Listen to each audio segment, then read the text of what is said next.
Thanks for tuning in. I'm Michael Watson, and this is the InfluenceWatch podcast.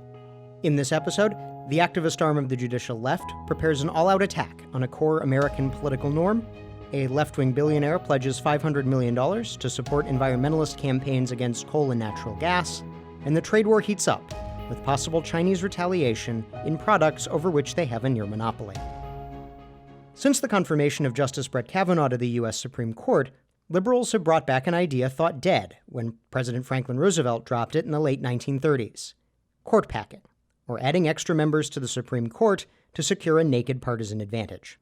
Leading the charge is Demand Justice, a project of the 1630 Fund, a 501c4 social welfare organization characterized as dark money by critics, which hosts a number of similar advocacy groups advocating for a left-wing policy agenda.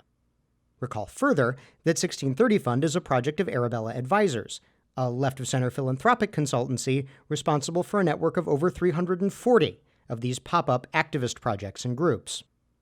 Court packing isn't Demand Justice's only extremist view. The group rates Democratic senators based on their commitment to voting against every single Republican nominee to a federal court of appeals, and the senators voting against at least 3/5 of district court nominees, many of the latter having been approved by Democrats under the Senate's blue slip procedure. But increasing the number of justices from the current 9 would be a break with 150 years of precedent, holding that the numerical composition of the Supreme Court is not subject to change on the whims of temporary partisan advantage. When FDR tried this in 1937, the partisan intentions were so clear that members of his own dominant New Deal-era Democratic Party restrained him.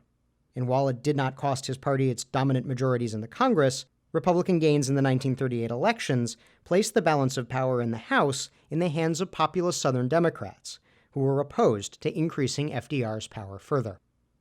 Court packing, as demanded by Demand Justice, is just one of many efforts by a new left to overthrow constitutional and long-standing American political norms. Some of those norms include replacing the market economy with government control of the commanding heights of industry, restricting the ability of advocates to speak out on political issues, and partisan enforcement of those new rules, removing state-level control of electoral systems, overriding the Electoral College, abolishing the United States Senate, and tossing aside civil liberties that prove inconvenient to the progressive agenda. Term limits saw him depart Gracie Mansion in 2013, 4 years after his scheduled departure, because he got the term limits modified to serve an extra term, and he declined to run for president, but they haven't kept media billionaire and ex-New York City Mayor Michael Bloomberg from playing in public policy issues with the resources that he earned in his business career.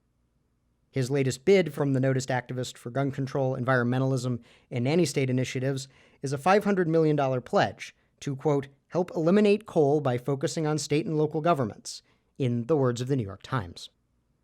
Bloomberg's secondary target, natural gas, makes little sense, even by his environmentalist lights. In recent years, the United States has reduced its use of coal, and the pollution thereto attending, by increasing its production and use of now far more affordable natural gas. Gas became the largest source of U.S. electric generation in 2015, a consequence of the hydraulic fracturing drilling boom. Bloomberg's vow to target natural gas earned his plan the moniker, quote, Beyond Energy, from the American Gas Association, a trade group for the energy companies. This is not the first effort Bloomberg has made to deploy his financial resources for environmentalist ends. He has contributed at least $150 million to the Sierra Club's anti-energy campaigns, again according to the New York Times. And environmentalists are far from the only left-of-center campaigners Bloomberg supports through his family foundation, the Bloomberg Philanthropies. Gun control groups like media outlet The Trace and campaign group Everytown for Gun Safety, groups committed to reducing personal choices and consumption of foods and beverages, and pro-abortion groups like Planned Parenthood Federation of America have all received support from Bloomberg Philanthropies or its associated groups. And as the president starts a trade war and a possible broader geopolitical conflict with China, China is considering its potential avenues of retaliation, avenues that play off years of errors in American mineral resources policy. It is worth noting first the likely complications of a possible Cold War II with China. I commend to you the thoughts of Walter Russell Mead, the Bard College and Hudson Institute affiliated foreign affairs scholar, in his Wall Street Journal column this week. Mead warned that, quote, we do not know either China or ourselves as well as we should in advance of such a putative geopolitical conflict.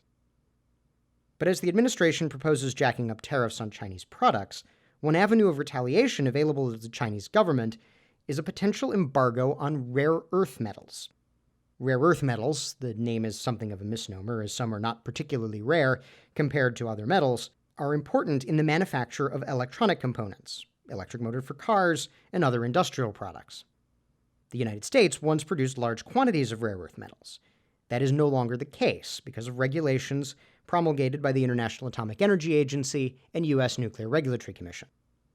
Instead, almost all rare earths processing and mining is conducted in China, in part because of a grandfather clause in the International Atomic Energy Agency regulations.